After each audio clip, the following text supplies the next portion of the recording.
Hello everyone, welcome back to another episode of the Let's Talk Headline series. I'm your host Jay, and this is The Objective. I want to thank you for tuning in to the 22nd episode of the Let's Talk Headline series. Before we begin the show, I want to direct your attention to www.politicalstorm.com.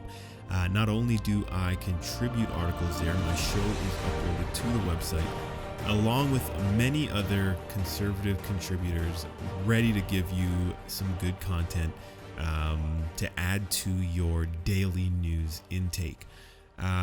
Aside from politicalstorm.com, if you have a Facebook page, be sure to visit the Political Storm Facebook page, like it, share it. To be honest, I'm not on Facebook, so I don't know if you got to like, follow. I don't know what you got to do, but do what you got to do in relation to the Political Storm Facebook page. And finally, my own personal Instagram at The Objective Podcast. Follow me, dialogue with me, engage with me. I think it's so important to engage with people, not only of your own and the same ideological background, but it benefits me when I speak to different people from different backgrounds because it gives me perspective.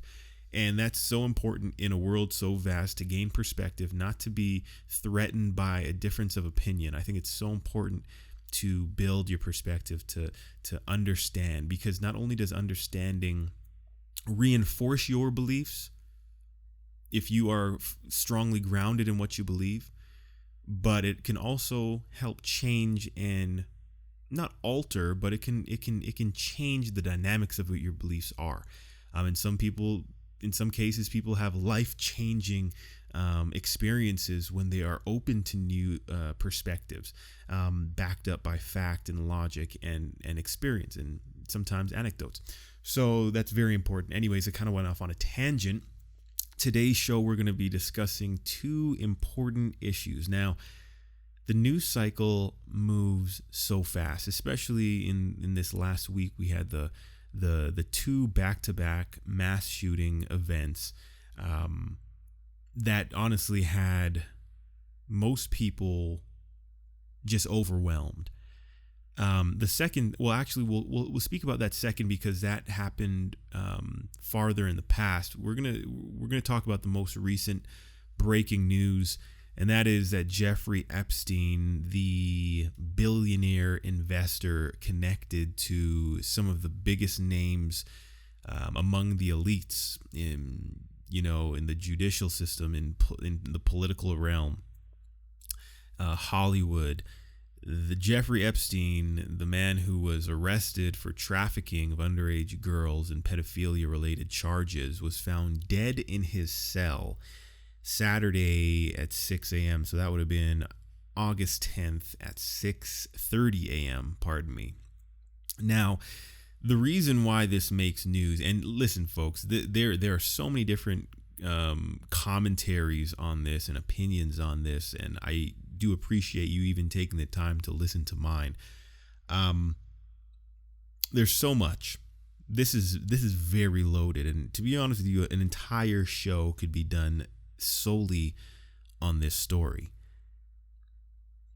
But despite what I may be willing to say here today, despite what you may have heard so far in regards to conspiracy theories or inconsistencies or just the story, the most important thing here today is that the victims of this cruel, powerful, well-connected man with a huge network, with his tentacles in almost every field of the elites,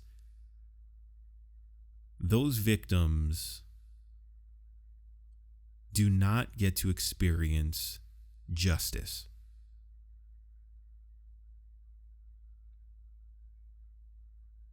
At the end of the day, that is a fact.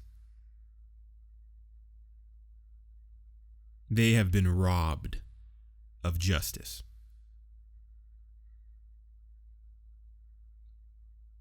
Now, that being said, folks, if you look at the jeopardy that was faced by the strongest, most elite people in society, in politics, in law, there was actually a victim who, this story was on Fox News. I'm just trying to find the date here. I believe I read it on Friday night. But there were thousands of pages that were unsealed that implicated some very big names. There are some Democrats that were implicated by the victim here, key witness actually, and victim, a 33-year-old woman, Virginia Roberts. Now, I hope I say her last name right, Giuffre. Now, I probably won't say her last name again because I don't want to disrespect her, but that's spelled Giuffre. Virginia Roberts Giuffre. Now, she named some big people, and one of those big people is Alan Dershowitz. Now, this is bad because she named Alan Dershowitz. She named who else is another one? Bill Richardson's, George Mitchell. Some of those names may be unfamiliar to you, but according to this article, a woman who has long claimed disgraced money man Jeffrey Epstein forced her to have sex with powerful men named two prominent Democratic politicians, former Senator George Mitchell, and ex-New Mexico governor and Clinton cabinet official Bill Richardson, in documents unsealed Friday by federal prosecutors in New York. Giuffre, or I should just say Virginia, alleged in her own disposition that she was allegedly forced to have sex with Richardson, 71, Britain's Prince Andrew, hedge fund manager Glenn Dubin, American scientist Marvin Minsky, another prince, a large hotel chain owner Stephen Kaufman, and model scout Jean-Luc Brunel. Now, these are a few of the names.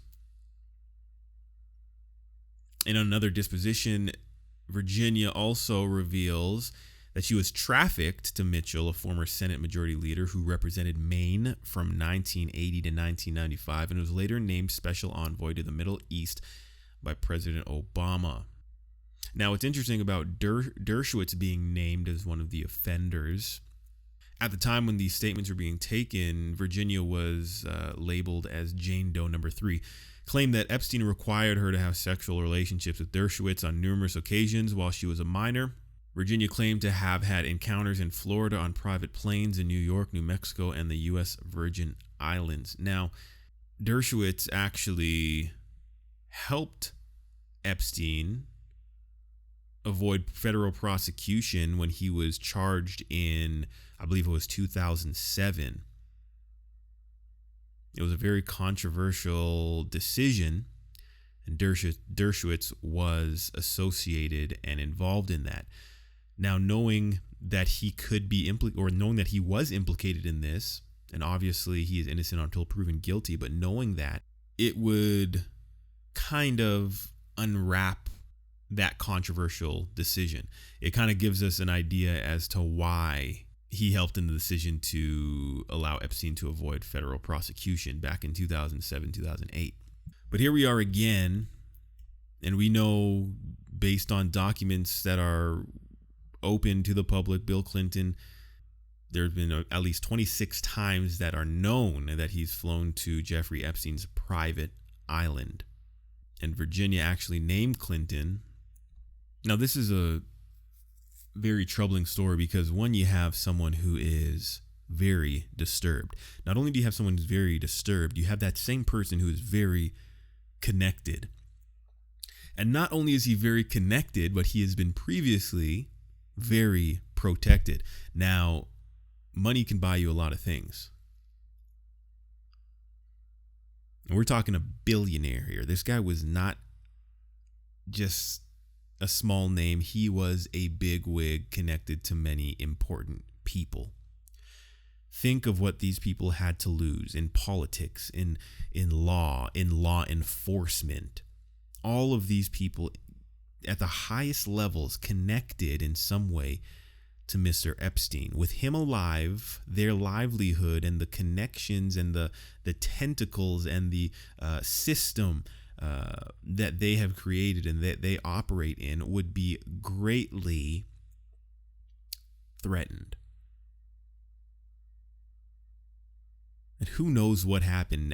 AG Barr has actually actively opened an investigation into what had happened, because I'll tell you right now, procedure was not followed for this special incident. When you have someone who is this highly known and this high profile, an icon such as Epstein, who had previously attempted suicide, I'm not sure if they rule that suicide or if he was attacked, but who had previously had his life endangered either by himself or another inmate, and he was put on suicide watch.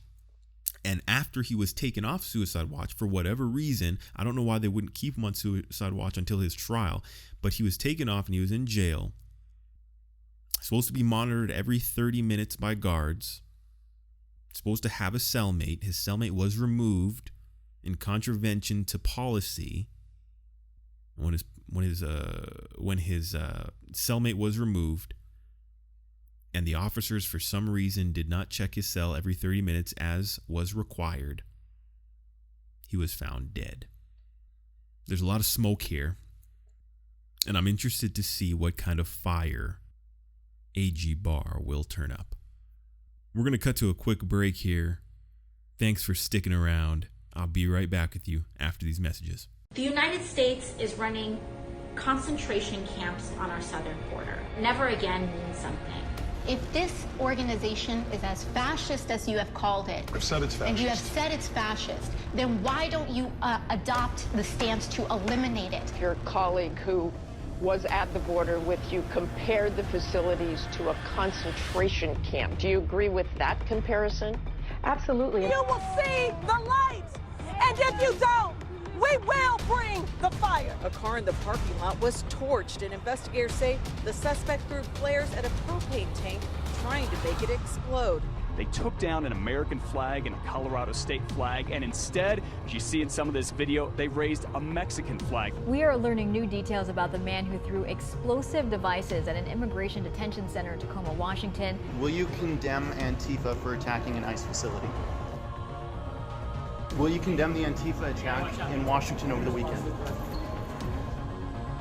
Will you condemn Antifa for the attack in Washington?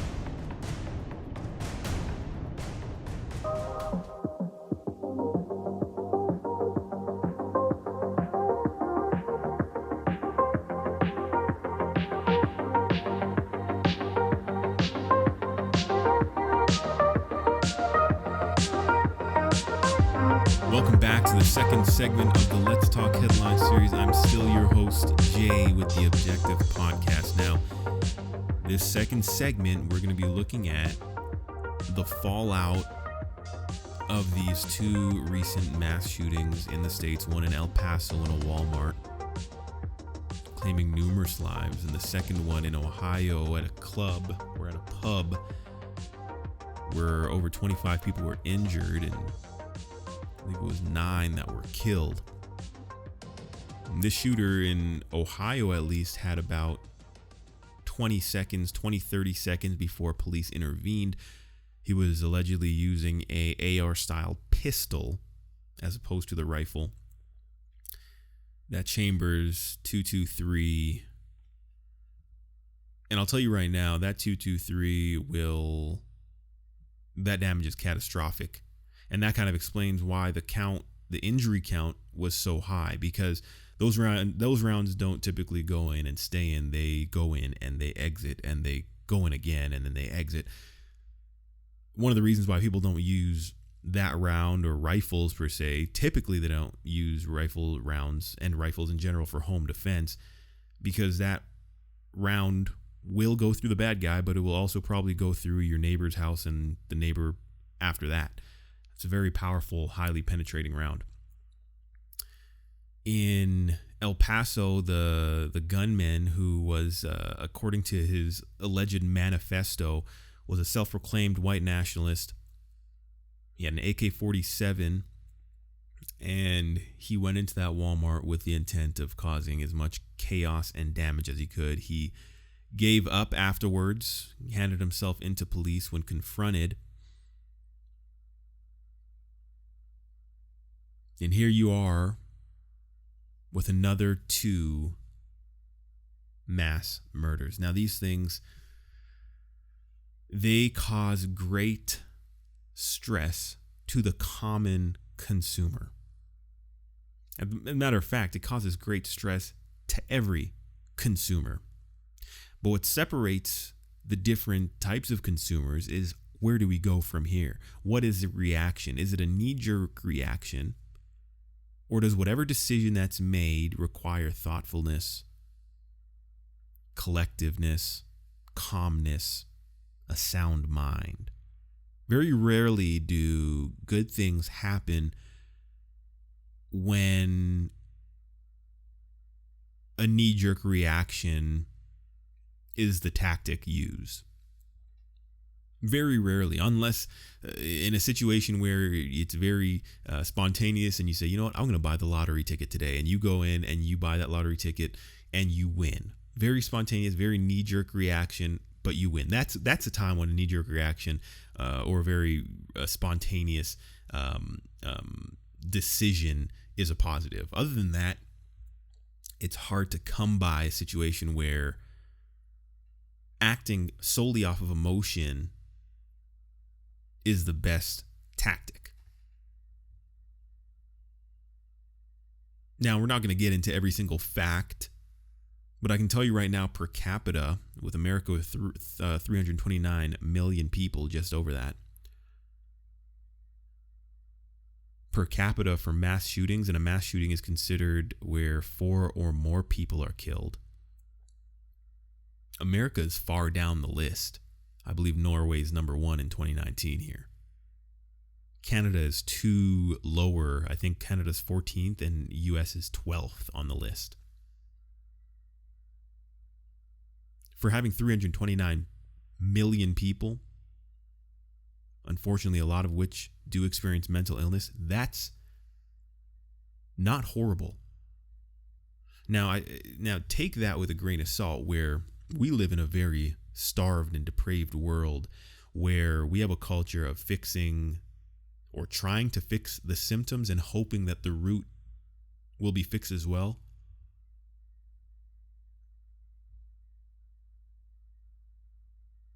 It's so easy after a situation like this, an emotional situation like this, a tragic situation like this, where kids, innocent women and children and men were killed with not even a hope of defending themselves. It's easy to use a situation like this to justify restricting the rights of the common man.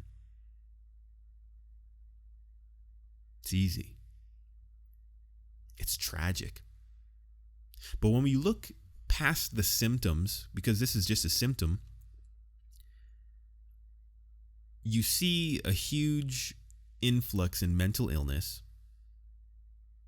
You see the deterioration of the family unit. You see the influx of instant gratification. You see a culture that does not foster an environment of growth and peace. And you know what I'm saying? Like, back in the day, you would have kids going to school in their trucks with their shotguns in their trucks. Not even one person would have the thought of going in their school and shooting up people. This is depravity at its highest level. The moral compass of the nation is gone. And this is not going to get better by legislation, unfortunately. Now, President Donald Trump said in a tweet on August 9, serious discussions are taking place between House and Senate leadership on meaningful background checks. I have also been speaking to the NRA and others so that their very strong views can be fully represented and respected. Guns should not be placed in the hands of mentally ill or deranged people. I think we can agree with that.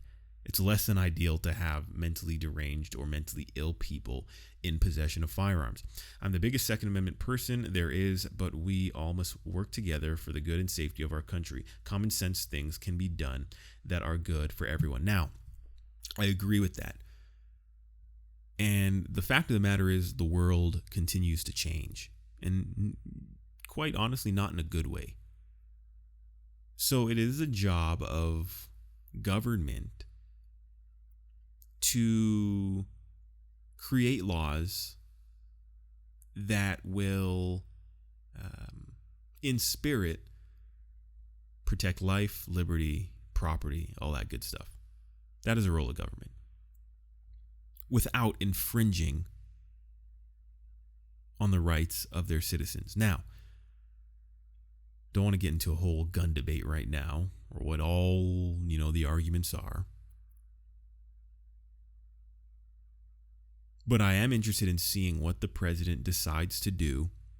And it's crazy because it's always with these, shootings that this discussion flares up again. And obviously that would be what happens. Now, one thing that I noticed before we close here, I was sitting down with my parents and I was watching the coverage on Saturday when it happened.